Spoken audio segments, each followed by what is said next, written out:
We need to map out the entire delivery landscape.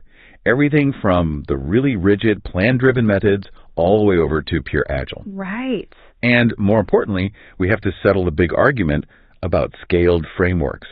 Why are massive frameworks like SAFe, the scaled Agile framework, and Disciplined Agile, why are they so often classified as hybrid? Even when the word Agile is right in the name. Exactly. It's a test of delivery and organizational control, and it's just critical knowledge for you to have. And that perspective is, I think, the only way to really get it. You hit on the most important point right away. It is not a binary choice. It's not one or the other. Delivery exists on a continuum, and that continuum is really defined by two things. How much uncertainty you can tolerate, and because of that, how much upfront planning you need. Okay. If you can just embrace that spectrum view, you start making, pragmatic choices instead of ideological ones. All right, so let's establish the boundaries of this map first. The sources we have, especially the PMBOK 7th edition and the Agile Practice Guide, they lay out this really clean 5-point continuum. Yeah. It goes plan-driven, then iterative, then incremental, hybrid, and finally agile. Yeah. So we have to understand the two ends of that, the poles, before we can really explore the middle. Let's do it. Let's start at the far left with plan-driven or, predictive. This approach is it's really optimized for environments where requirements are super stable, they're well understood. Right. Uncertainty is at its absolute lowest. Think about something like building a skyscraper or a highly regulated industry. Where the foundation specs just cannot change halfway through construction. Exactly. The requirements document is basically scripture. You pour the maximum amount of effort into that upfront work, detailed planning, rigid scope. And the schedule is locked down. Totally. The trade-off, of course, is a very low tolerance for change. If a change request comes in, it's a huge deal. It triggers this major formal process because that one change could have ripple effects across the entire fixed plan. So the clue for you here is detailed upfront planning paired with low change tolerance. That's predictive. That's your signal. You're firmly in the predictive world. Okay, so let's jump all the way over to the other side of the spectrum, the world of agile or adaptive. Agile is the complete opposite. It's built for the highest uncertainty and the most flexibility. Requirements are expected to change, sometimes, daily. So you do minimal upfront planning. Minimal. Maybe just enough to get you through the next 2 weeks of work. And you're relying really heavily on continuous collaboration with your stakeholders. This is where frameworks like Pure Scrum or Kanban live. Right, so you're building a new feature for a mobile app, you get user feedback from a beta test, and bam, your priority for tomorrow just completely shifted. Precisely. The whole goal is speed, it's innovation, it's those rapid feedback loops. The culture actually sees change as a competitive advantage. Oh. So if you see descriptions with phrases like adaptive planning or changing requirements or continuous feedback, you know you're dealing with a pure agile approach. What I love about these sources is how they frame the why behind this choice. Yeah. It's not just preference, it's driven by factors like uncertainty, complexity, and risk. Yes. The project context basically forces the decision on you. If you're building a bridge, pure agile would be completely insane. Oh, absolutely. But if you're designing the next AI model, pure predictive would be impossible. You don't know what you don't know yet. Which brings us perfectly into that middle ground. This is where, the vast majority of real-world work actually happens. And it's where the definitions start getting really fuzzy. Yeah. So tricky. We absolutely need to separate iterative from incremental. People confuse these terms constantly. All the time. The sources flag this as a major pitfall, especially since they both involve cycling through work. So let's make this crystal clear. Okay, let's use an analogy. Let's say you're writing a novel. I like it. Iterative means you're writing and rewriting the same 3 chapters over and over again. Okay. You're going back through the text, refining the plot, strengthening the characters, improving the language, until those chapters are basically perfect. The focus is on learning. You're improving the same single deliverable. So iterative improves the quality or the correctness of the thing you're working on. Mm-hmm. If I'm building a complex system architecture, I might run design iterations just to make sure the platform is stable, even if it doesn't do anything for the user yet.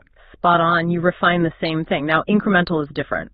Sticking with the novel analogy, incremental means you publish chapter 1, then later you publish chapter 2, then chapter 3.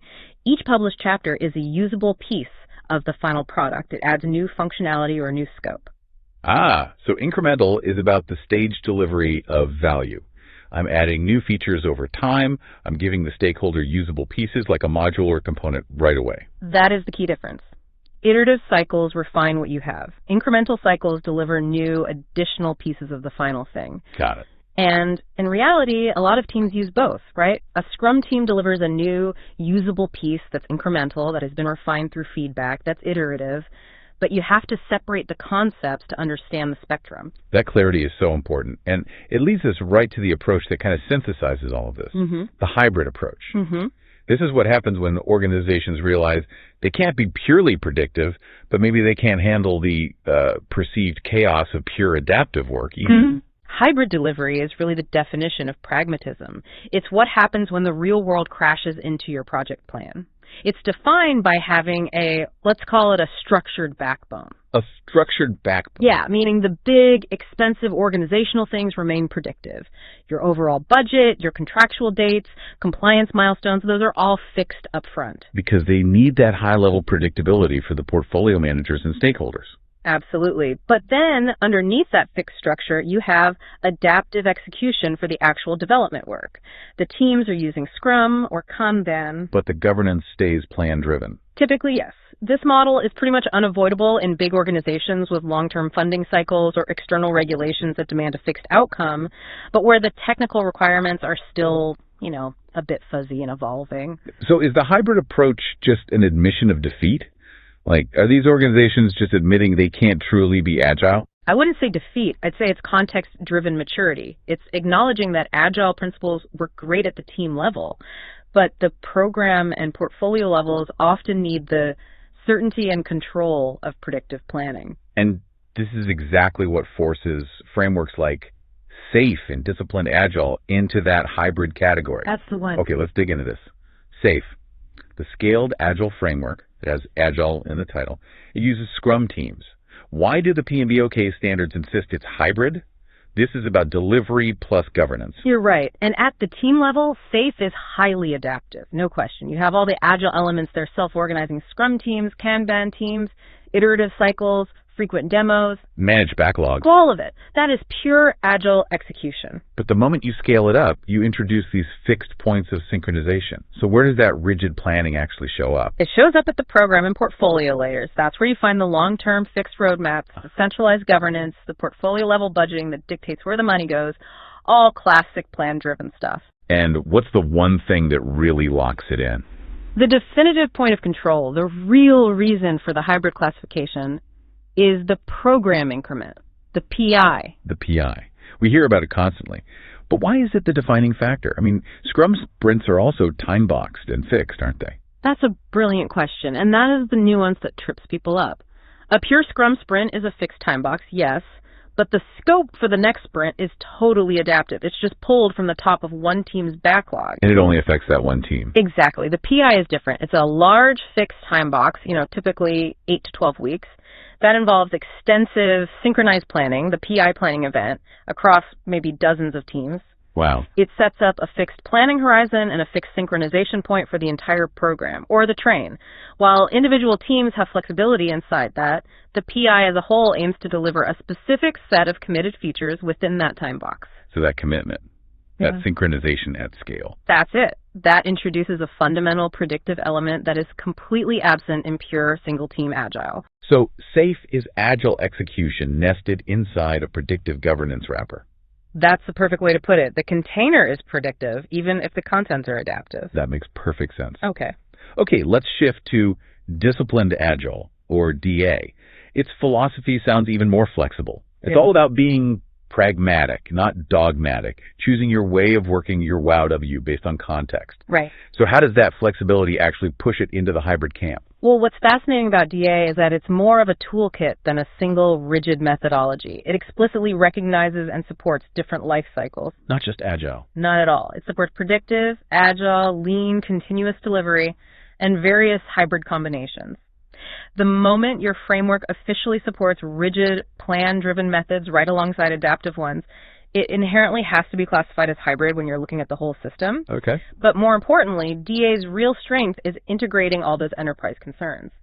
Pure Agile often focuses pretty narrowly on the development team. DA provides guidance for managing governance, risk, compliance, security, enterprise architecture. And all of those things, compliance, risk, architecture, Those are typically the fixed, structured elements that need centralized control. Precisely. Because DA includes guidance for these heavily structured enterprise-wide processes, which are the hallmarks of predictive approaches, it just solidifies its classification as a flexible but generally hybrid solution. It's not just a development framework, it's an organizational one that has to accommodate those control structures. This has been incredibly clarifying. I think the big takeaway for you is to avoid that simple assumption that if a framework has agile in its name, it must be pure adaptive delivery. It's a trap. It's a total trap. This is a test of organizational structure and governance, not just how teams write code. And if you need a concise rule, like a one-line answer to just lock into your memory, it's this. SAFe and Disciplined Agile are considered hybrid because they combine adaptive, agile, team-level delivery with predictive planning, governance, and control at the program and portfolio levels. As simple as that. The scaling part itself is what introduces that need for predictability. So to bring this all home, let's look at the trade-offs that the sources summarize across the three big categories: plan-driven, hybrid, and agile. This really shows why hybrid even exists. Yeah, look at requirements. Plan-driven says they have to be fixed early. Agile expects them to be constantly evolving. Hybrid, it requires them to be partially fixed. Right, so the high-level epics might be locked for a quarter, but the user stories can change week to week. Exactly. And then you look at managing change. In plan-driven, you avoid it because it's expensive. In agile, you embrace it. In hybrid, change is just managed. Managed. It's welcomed at the team level, but if it impacts that structured backbone, it needs a formal checkpoint at the program level. And finally, governance is strong in both plan-driven and hybrid. It's intentionally lightweight in pure agile. So the hybrid model really is the sophisticated choice for organizations that have to deal with regulations or fixed budgets, but still want the speed and feedback of agile development. It's the art of the possible. And that pragmatic realism is the ultimate insight from the PMBOK.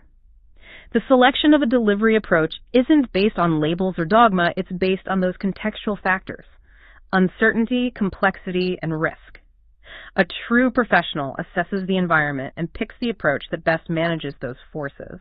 And hybrid just happens to be the best fit solution for most large, complex organizations today. I think so. That was a tremendous deep dive. We've laid out the whole spectrum. We've clarified that crucial difference between iterative and incremental, and we have settled, I think, the decisive reason that scaled frameworks like SAFe and DA are firmly in the hybrid camp. It's all about their inclusion of predictive governance structures. Thank you for sharing these sources with us. My pleasure. And as you go out there and start applying this, here's a provocative thought for you to consider. If adopting a scaled framework explicitly introduces predictability and governance, which we've just established, it has to, what specific, maybe even invisible internal processes in your organization are